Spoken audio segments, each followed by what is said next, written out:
Hello, coucou à tous, bienvenue sur la chaîne Budget and Life by Mimi. J'espère que vous allez bien, moi ça va, j'espère que tout le monde va bien chez vous. L'intitulé de la vidéo d'aujourd'hui, c'est comment se motiver pour épargner. C'est une vidéo qui m'a été demandée par Gillian. Vous voyez ici, on fait même les vidéos à la demande. Alors Gillian voudrait épargner pour se constituer un apport afin de financer un bien immo ainsi que son mariage. Sur le sujet de l'épargne, j'avais fait une vidéo sur comment j'ai réussi à mettre 30 000 € de côté avec un enfant que je vous mets ici.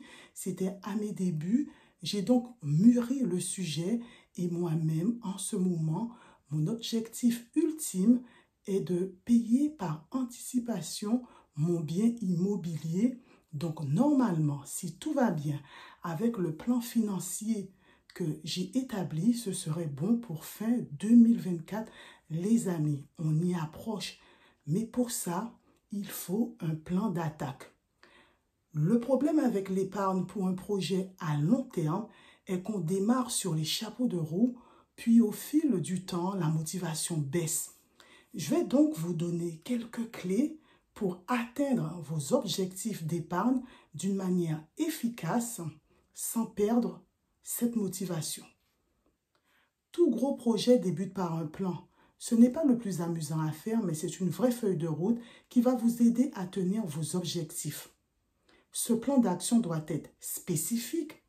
Dans votre cas, vous décidez d'un montant d'épargne précis en vue d'un projet, exactement comme je l'ai fait l'année dernière avec mon défi des 1 000 € et c'était pour m'offrir un ordinateur.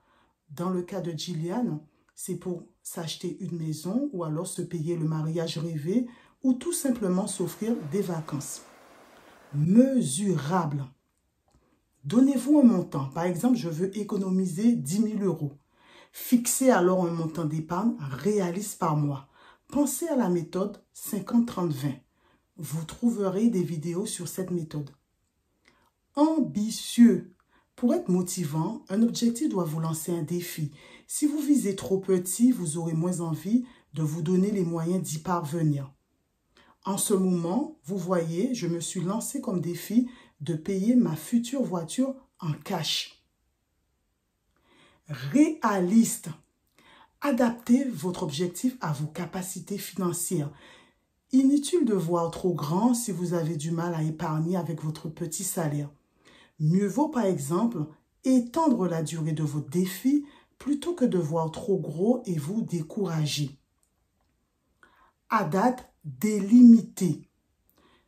Vous vous donnez une date butoir, ainsi ça vous booste davantage. C'est-à-dire, donnez une échéance à votre projet. Par exemple, je veux avoir atteint mon objectif le 31 décembre 2022.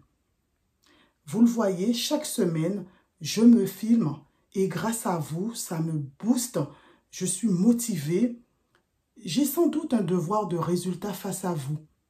Mais toujours est-il que je n'ai jamais perdu cette motivation que j'avais dès le départ. Et ça me permet de voir que c'est possible et surtout, au bout, j'aurai quelque chose, ça sera du concret. Alors, un plan d'action, c'est bien, mais pour vous motiver davantage et faciliter les choses, il vous faut maintenant les outils. Installez donc une application de budget. Vous pouvez choisir une appli comme Bankin ou Lydia qui se connecte à votre compte bancaire et répertorie chaque dépense automatiquement. Ainsi, ça vous mâche le travail, vous n'avez même plus besoin de calculer. Si vous êtes plus papier que pixel, offrez-vous un carnet de comptabilité comme le Kakebo. Alors, il y a beaucoup de vidéos dessus, un planeur ou encore un registre. Mettez en place des méthodes pour faire des économies au quotidien. Les enveloppes pour gérer votre budget, le book à la monnaie, les défis comme le défi des 52 semaines que je fais actuellement, le mois zéro dépense au mois blanc. Il existe beaucoup de vidéos dessus. Après, c'est votre motivation qui fera la différence.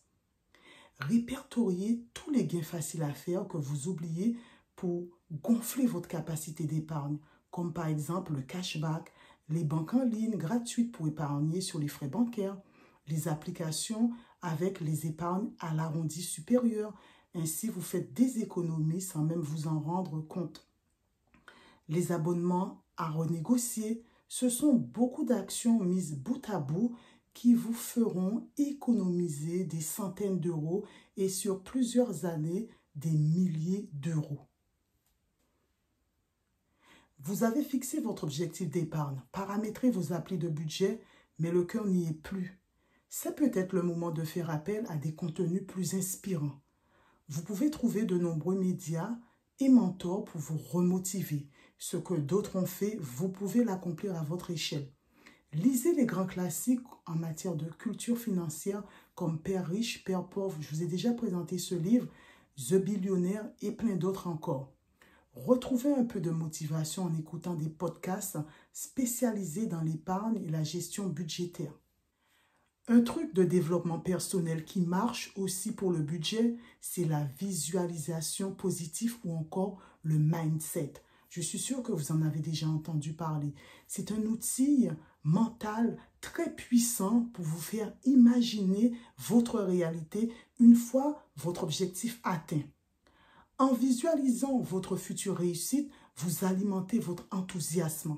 Vous êtes plus motivé à garder une discipline d'épargne. En l'abordant d'un point de vue positif, vous rendez votre objectif plus accessible. La visualisation positive est un petit exercice mental à pratiquer quotidiennement et c'est une bonne façon de se motiver agréablement. Par exemple, moi, une fois mon prêt IMO payé, je perçois déjà le sentiment de sérénité qui va m'envahir et les nombreux voyages que je vais pouvoir m'offrir. C'est très stimulant, très motivant et je me délecte d'avance. Voilà sans doute l'habitude la plus gratifiante. Pensez à noter l'épargne réalisée à la fin du mois. Vous avez plusieurs outils pour cela.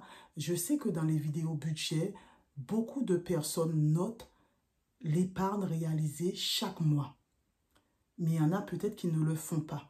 Sur une application de budget, la fonction objectif, fixez votre montant d'épargne et actualisez-le chaque mois. Vous verrez le pourcentage d'épargne qui monte. De quoi repartir dans le marathon avec le moral au beau fixe. Je ne sais pas si vous l'avez remarqué, quand je vous présente mon budget, je calcule toujours mon taux d'épargne. Ainsi, ça me motive et je suis amenée à faire mieux le mois d'après, ou du moins à essayer. Prévoyez un compte bancaire spécialement dédié à votre épargne. Un virement à chaque fin de mois, dès le versement de votre salaire, vous permet de voir le solde partir de zéro et gonfler jusqu'à votre montant d'épargne tant espéré. C'est la plus concrète des méthodes pour mesurer vos progrès. Un carnet, créez un tracker pour voir vos réussites à la semaine ou au mois. En résumé, comment se motiver à mettre de l'argent de côté en y mettant également toutes les chances, mindset, outils, bonnes pratiques au quotidien. Tous ces moyens mis bout à bout vous permettront d'améliorer vos finances personnelles. Voilà Gillian, en espérant avoir répondu à ta demande, en espérant que cette vidéo pourra aider de nombreuses personnes. J'ai fait du mieux que j'ai pu. Ce sont des choses que je pratique au quotidien. Voilà. C'est ainsi que se termine ma petite vidéo. N'hésitez pas à liker, à commenter et à vous abonner si mon contenu vous plaît. Sur ce, prenez soin de vous, prenez soin des vôtres et moi je vous dis à bientôt dans une prochaine vidéo. Bye!